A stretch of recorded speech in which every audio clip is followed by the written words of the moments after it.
Welcome to the Screen the Screener College Basketball Podcast with your hosts, Mike Randall and Gus Kearns. Welcome back to the Screen the Screener College Basketball Podcast, where the train continues. And now we head down to Florida Gulf Coast to talk about the Eagles with Greg Hardwig from the Naples Daily News and News Press. You can follow him on Twitter at NDN_G Hardwig. He joins us for a few minutes here to talk about the ASUN and talk about the Florida Gulf Coast Eagles.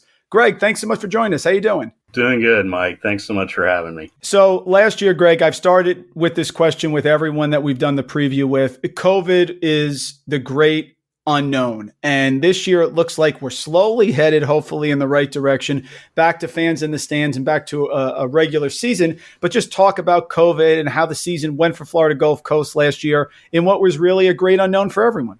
Yeah, I mean, it really ended up affecting their season greatly. They got off to, a good start, got through all the preseason stuff, and then they got into the season, and they were 5-2. They had won at Miami, and had just beaten Georgia Southern. COVID shut down. So they were down for, 2 weeks, and then came back, got in 8 ASUN games, and had a second COVID shutdown, and then they had another game wiped out because of, it wasn't a shutdown, but they had to do some contact tracing and whatever. So it was really kind of a haphazard season, really hard to get in any kind of flow.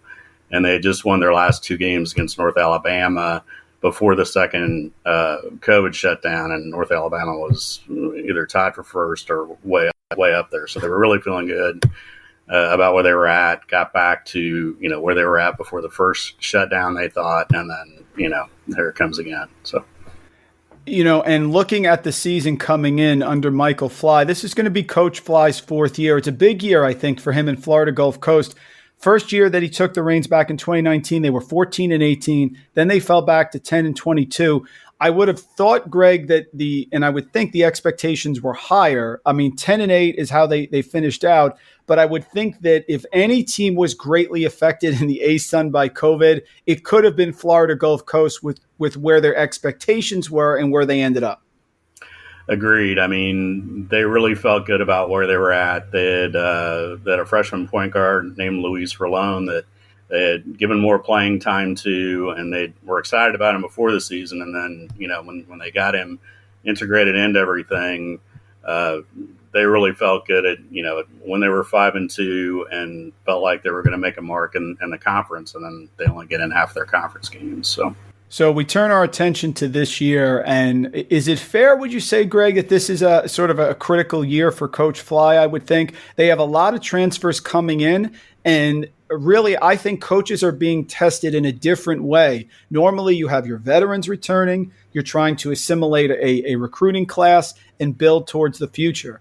Now you have, in this case, maybe don't have many freshmen coming in, but you do have a lot of transfers who I think can make that immediate impact. So talk about the transfers coming in and why I think this is a big year for Coach Fly. Yeah, they've got 5 transfers coming in, 2 grad transfers. Matt Halverson from Western Carolina. He's a shooting guard. So, they could almost take their 5 transfers and make that a starting 5. You have Kevin Samuel as the big one from TCU, getting a Power 5 transfer into a mid-major conference like the ASUN. And he could make a big difference, on that level when you have a big man in this type of conference. That can really make a difference. And then they have Carlos Rosario from McNeese State. They have Austin Ritchie from Tulsa. And then they have Tavian Dunn-Martin, who's a point guard from Duquesne, who was the A10 Sixth Man of the Year a couple of years ago. So they've got a lot of pieces.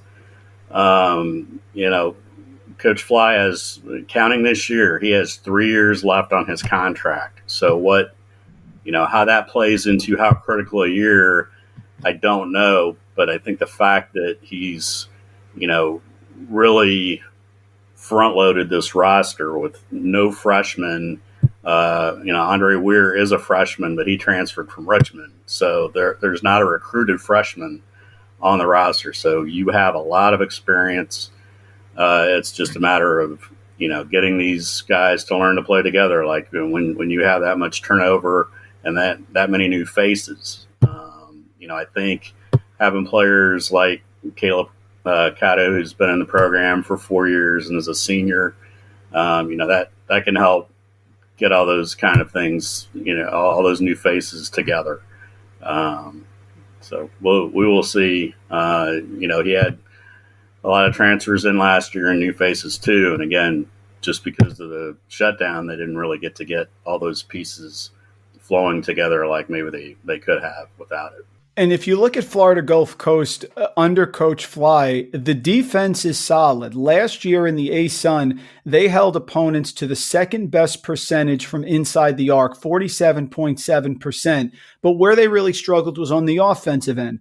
They were bottom of the conference in effective field goal percentage per KenPom, 3-point percentage, only 27.6%, in free throws, which many teams struggle with, at 65%. A lot of these new transfers, Greg, I think can help on the offensive end. It seems almost as if Florida Gulf Coast is saying, look, we know our defense is going to be strong, and Kevin Samuel is going to make it even better. But I think maybe they had a focus on the offensive end while they were trying to build this roster this year. Would you agree? I totally agree with that. I mean, all these guys, not that they can't play defense or anything like that, but, aside from Samuel, these guys are primarily offensive players or, a facilitator like Tavian Dunmartin as a point guard who, also has a sixth man award as part of his background. But, Halverson, is the top 3-point shooter at Western Carolina and was a top one there at Southern in the Southern Conference. So, this is what they needed was more offense and trying to get more shots. I mean, a lot of their problem too was turnovers. So you have possessions with no shots. And speaking to the defensive part of it, I mean, Donnie Marsh was, that was pretty much his focus as associate head coach, and he's gone. He went to Detroit Mercy. So they have Kevin Sutton coming in, who was at Rhode Island. So we'll see, how that affects that defense when you have a piece like Kevin Samuel, and also Dakota Rivers is a excellent shot blocker. That's going to help your interior defense for sure. Yeah, they were first last year in the conference in adjusted tempo. And I'd like you, Greg, to speak almost to the new teams as well. The ASUN, we're based out of New Jersey. We've been huge ASUN fans, mid-major schools. We support them fully. But there are some changes this year in the ASUN. And obviously, Florida Gulf Coast and their success that they've had for several years has really brought a spotlight to the ASUN. Liberty, of course, has taken it to a new level. Bellarmine came in and was very good. But this year you have 3 new teams coming in. You have Eastern Kentucky. You have Jacksonville State. Third team coming in Central Arkansas. So the conference is expanding. The conference is getting stronger, getting a little bit more of a national spotlight. And it's going to be even more challenging than it has been in the past, correct? Yeah, I think so. Even though, I think the main reason those 3 teams were added was to try to get the ASUN into a football conference, which is what they did. Not that these schools don't have any, type of basketball background. Eastern Kentucky, an Ohio Valley team beforehand. So, that's definitely a team with some basketball tradition, maybe more so than Jacksonville State or Central Arkansas. But I mean, you mentioned Liberty, they're still going to be the team. I mean, they got the player of the year coming back and, 2 other starters, I believe. And that's going to be the gold standard that everyone's going to have to shoot at, I think. What's Coach Fly's philosophy with non-conference, Greg? So obviously last year started on November 25th and you got right into the conference schedule. But Florida Gulf Coast, which is going to be a strong defensive team, and I think is looking to make a push to the top of the league here back in this season. What's their plan on the non-conference? I know a lot of schools haven't released the full schedule, but do you have a slate of some non-conference opponents that you know so far for the Eagles? Yeah, a lot of these were, pretty easy to plug in because they did have several games canceled either for they were all COVID reasons one way or another and not FGCUs. Robert Morris, Dartmouth, Rhode Island, all those were canceled games because of COVID. And originally they were supposed to play USC last year. That's who they're going to open at home with. A lot of storylines there with Andy Enfield, sure, who's the coach during the Dunk City years coming. They start an Athletic Hall of Fame, and they're going to honor the Dunk City team that night. So that's wow. a huge deal for them. And obviously USC is a very good team and has a lot of pieces coming back from the Elite Eight last year. They're going to open at Loyola Chicago. They just announced that. So quality program that won a couple of games in the NCAA tournament last year. And then Florida International, FIU, and Florida A&M. They've pretty much been constants on the non-conference schedule, so they're going to play them again. They're hosting a home tournament around Thanksgiving with some lower major teams, lower to mid-major teams. Southeast Louisiana and Western Michigan are two of them I can think of right now. So that's not the full non-conference schedule, but USC is the highlight. They did play them out there 2 years ago and played pretty well against them, actually. So this is the end of that contract. So you have a lot of, last year was supposed to be the second year of a home and home, and now those are being fulfilled, hopefully, with no shutdown. Well, Greg, we appreciate a few minutes here. Last question. We're going to put you on the spotlight here for the big prediction. Florida Gulf Coast was projected 5th in the preseason poll last year in the conference, and in a completely helter-skelter abbreviated year, they finished 6th, 10-8 overall, 4-5 in the conference. But the defense is elite. The transfers should help with the scoring. I project them to be fighting for a top 3 spot in the conference. What say you here with the Florida Gulf Coast Eagles as we head into 2021-2022?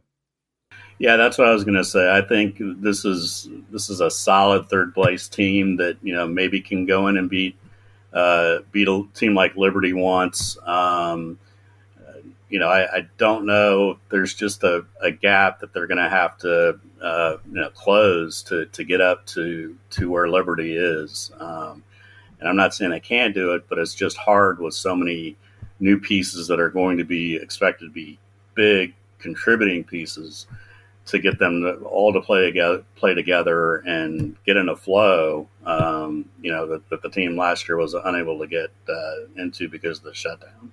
Yeah, I think that's fair. You never know, though, in that ASUN conference tournament last year, North Alabama, it was the championship game. They gave Liberty all they can handle. And Florida Gulf Coast, of course, with their pedigree, you never know there. If they can get things going, and Samuel is an absolute conference player of the year type caliber player coming in, I think they could do some real solid damage.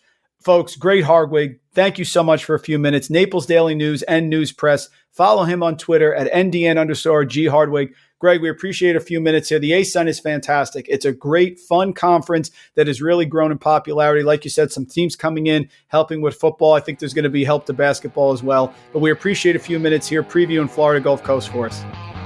Appreciate it, Mike. Thanks again.